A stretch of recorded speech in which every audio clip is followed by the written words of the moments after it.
One major area or group of hidden or invisible visual impediments are impediments to ocular motility, or the ability of the eyes to move easily and accurately.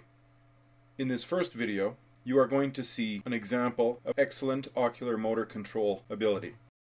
The first test is a simple saccade test, that is, a simple reading movement test or a jump movement test.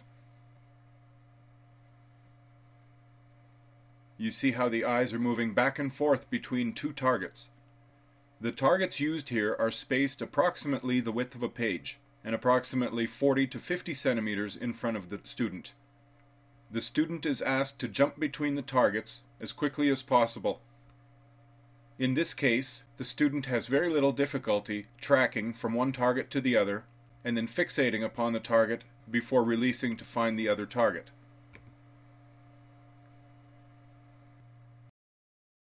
Now, in this next test, we are checking posture. That is to say, where do the student's eyes like to be positioned?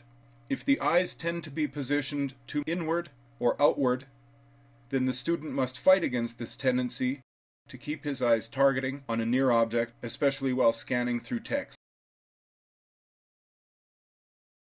In this case, we can see that the eye behind the occluder is looking directly at the target as though it knows where to find it without even seeing it. As the occluder moves, the eye is already on target.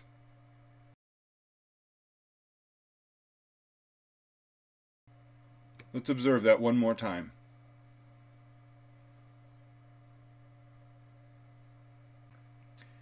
In the next quick test, we will be checking pursuits, that is to say, smooth eye movements. This gives us an indication as to whether the child can move his eyes in a full range of motion.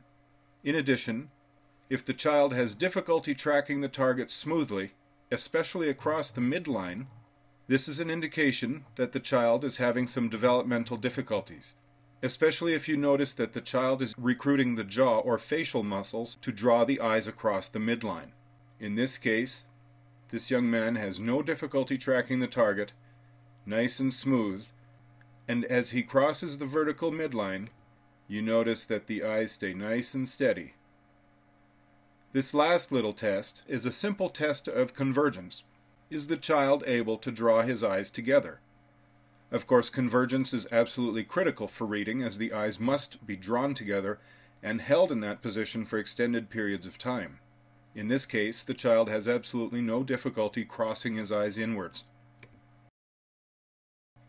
Let's have a look at that one more time. The saccadic or jump movements are intact and accurate, quick. He's not tiring from it. His posture is good, his targeting is excellent, the eyes are not wanting to draw inwards or outwards. He has a full range of smooth eye movements. As he crosses the midline, there's no difficulty, and perfect convergence.